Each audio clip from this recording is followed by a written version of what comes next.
आज का हमारा वीडियो कक्षा 8 के लिए है। कक्षा 8 में आज हम लोग व्याकरण पढ़ेंगे, हिंदी भाषा। अभी तक हम लोगों ने पिछले वीडियो में हम लोगों ने लिंग पढ़ा था, जो पिछले वीडियो में आपका समाप्त हो गया। आज से हम लोग एक नया पाठ शुरू करेंगे। नए पाठ का नाम होगा वचन। वचन का शाब्दिक अर्थ होता है कुछ कही गई बात या कुछ बोला गया। पर जब व्याकरण में वचन की बात आती है, जब व्याकरण में वचन कहते हैं, तो उसका मतलब होता है संख्या। तो चलिए अब हम लोग इसको देखते हैं।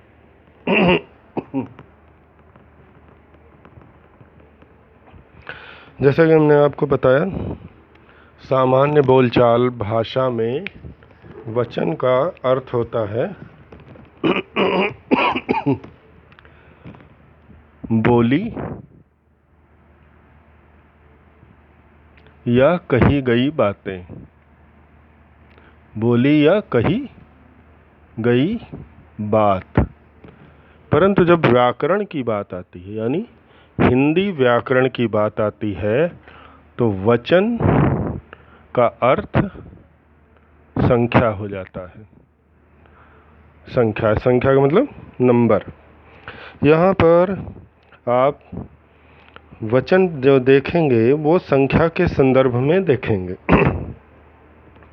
जब हम कोई कार्य करते हैं या कुछ भी ऐसा जिसमें कुछ लोग शामिल हों या कोई एक व्यक्ति शामिल हो, तो हमारे कार्य या तो एक व्यक्ति के द्वारा किए जाते हैं या एक से अधिक। यहाँ पर आपका वचन काम करता है, यानी व्याकरण में वचन का प्रयोग संख्या के रूप में किया जाएगा। जब भी आप ध्यान रखेंगे, जब भी हम व्याकरण में, हिंदी व्याकरण में वचन की बात करेंगे, तो वहाँ पर आपका नंबर आ जाएगा, यानी संख्या।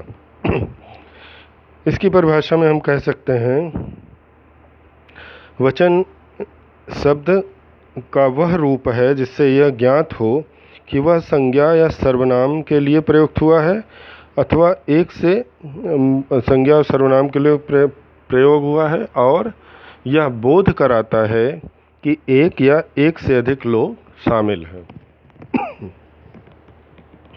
कुल मिलाकर कह सकते हैं, शब्द का वह रूप जिससे यह ज्ञात हो कि वह एक संज्ञा या सर्वनाम के लिए प्रयुक्त हुआ है अथवा एक से अधिक, उसे हम वचन कहेंगे। व्याकरण में वचन संज्ञा या सर्वनाम की संख्या बताने के काम आता है। अब उदाहरण लेते हैं, देखिए। जैसे लड़का पढ़ रहा है।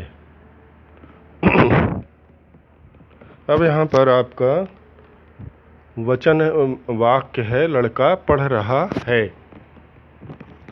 अब ये लड़का एक ही है, एक है। पढ़ रहा है, ये भी एक ही वचन में है। रहा है, ये भी एक ही वचन में है। ये सभी एक वचन में हैं, क्योंकि ये सभी एक हैं। अब इसी को हम बहुवचन करते हैं। लड़के पढ़ रहे हैं। अब यहाँ पर आप देखिए, लड़के, ये बहुवचन हो गया, यानी एक से अधिक हो गया। पढ़ रहे हैं, पढ़ धातु है। यहाँ पर रहा था, जो एक वचन का बोध करा रहा था, यहाँ रहे हैं, यानी ये एक से अधिक हैं, तो बहुवचन का बोध करा रहा है। भाव ये होगा कि जब क्रिया क्या होगी, कर्ता के अनुसार बदल जाएगी। वचन को पहचानने के लिए हमें ये करना पड़ेगा कि क्रिया जो रहेगी वो कर्ता के अनुसार लगातार बदलती रहेगी। तो अब हम लोग आगे देखते हैं, इसको इरेज कर देते हैं।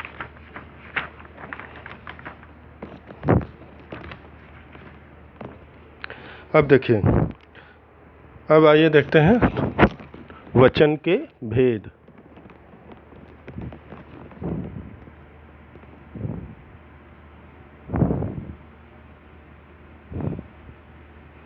वचन के भेद यानी प्रकार, यह दो प्रकार का होता है, एक वचन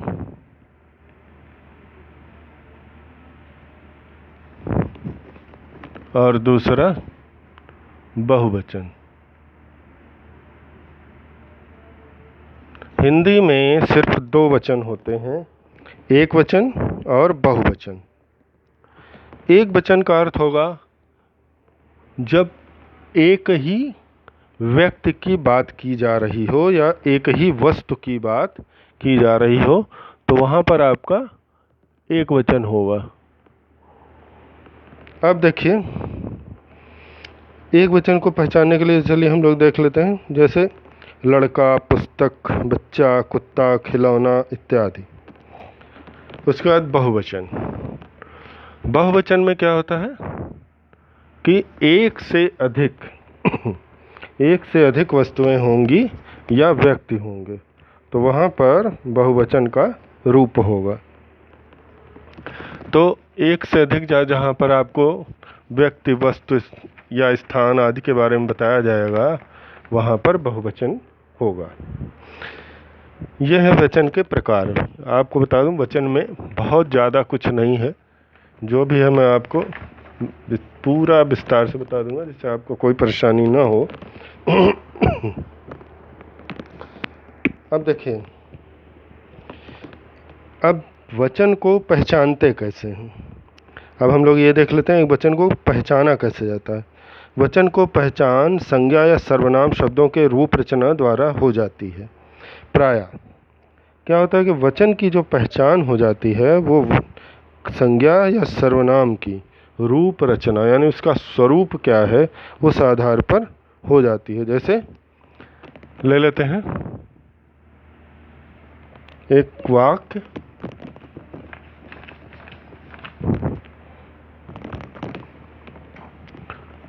ले लेते हैं, बच्चा खेल रहा है।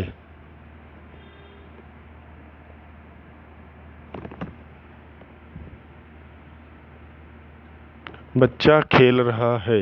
यहाँ पर बच्चा क्या है, एक वचन है। जब बच्चा एक वचन है तो उसकी क्रिया भी एक वचन के अनुसार ही होगी। अब यहाँ पर करिए, बच्चे खेल रहे हैं।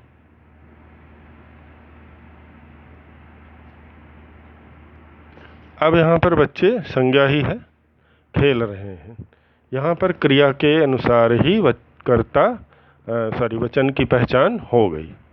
अब जैसे यहाँ पे मान ली सर्वनाम होता, बच्चा की जगह लिखता वह खेल रहे हैं, तो अब वह भी क्या होगा, एक वचन ही है। अब इसको यहाँ पर बहुवचन कर देते हैं, वे क्या हो गया, बहुवचन हो गया। वे खेल रहे हैं। अब यहाँ बच्चा कट हो गया। बच्चा कट इसलिए हो गया क्योंकि हमने सर्वनाम लगा दिया। तो सर्वनाम हो चाहे संज्ञा हो, दोनों परिस्थितियों में वचन की पहचान संज्ञा या सर्वनाम के माध्यम से होती है। संज्ञा और सर्वनाम के एक वचन और बहुवचन के आधार पर क्रिया परिवर्तित हो जाती है। क्रिया भी एक वचन की रह जाती है या बहुवचन की हो जाती है।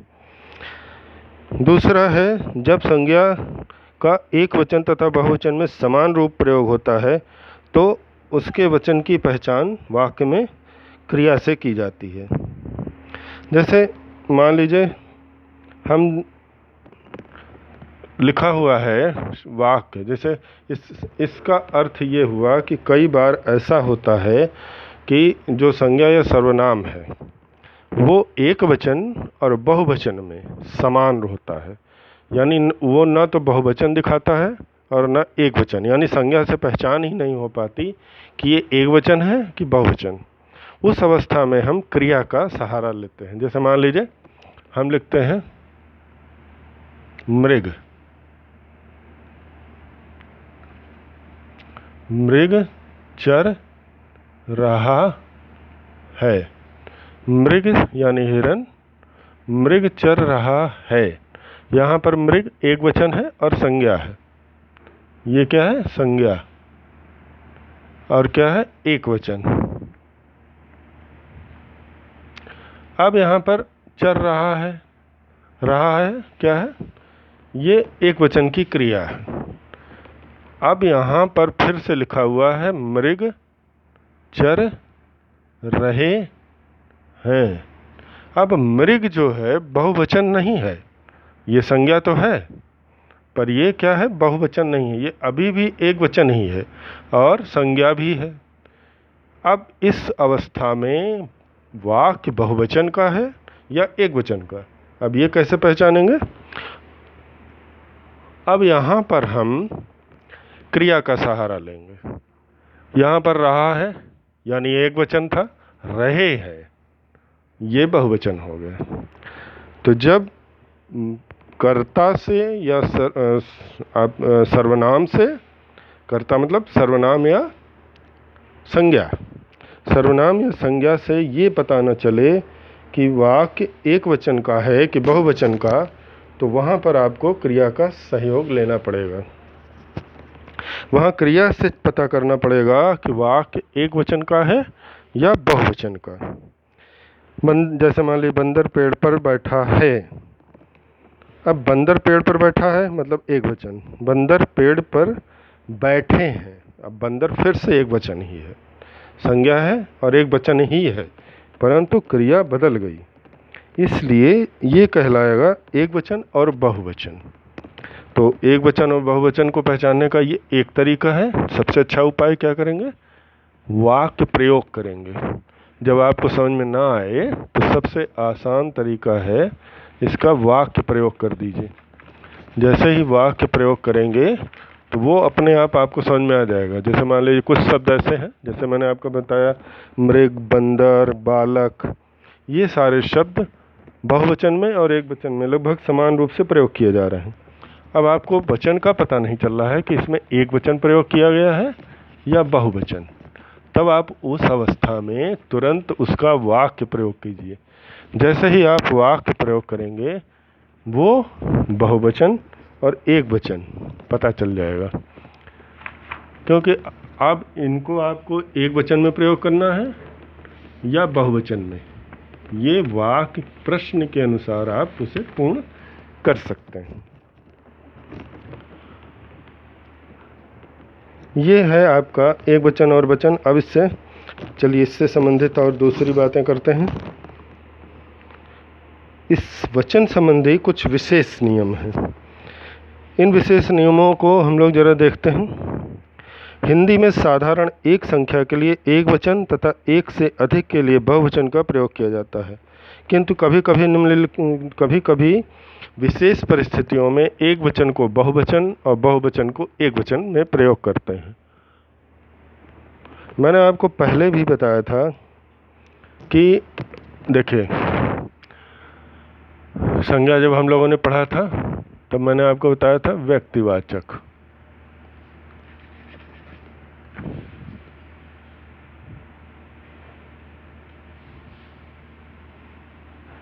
व्यक्तिवाचक संज्ञा एक वचन में प्रयोग की जाती है।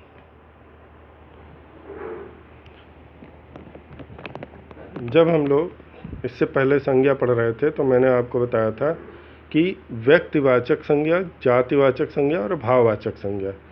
व्यक्तिवाचक संज्ञा हमेशा एक वचन में प्रयोग की जाती है और जातिवाचक संज्ञा बहुवचन में, और भाववाचक संज्ञा आवश्यकता के अनुसार एक वचन या बहुवचन दोनों में प्रयोग की जाती है। व्यक्तिवाचक संज्ञा विशेष परिस्थितियों में उसको क्या करते हैं, बहुवचन के रूप में भी प्रयोग करते हैं।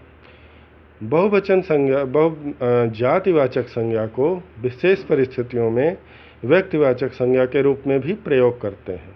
ये बात मैंने आपको संज्ञा पढ़ते समय बताई थी। वचन में भी ये नियम लागू होते हैं। अब वचन में कैसे परिवर्तित होता है इसको हम लोग अगले वीडियो में देखेंगे।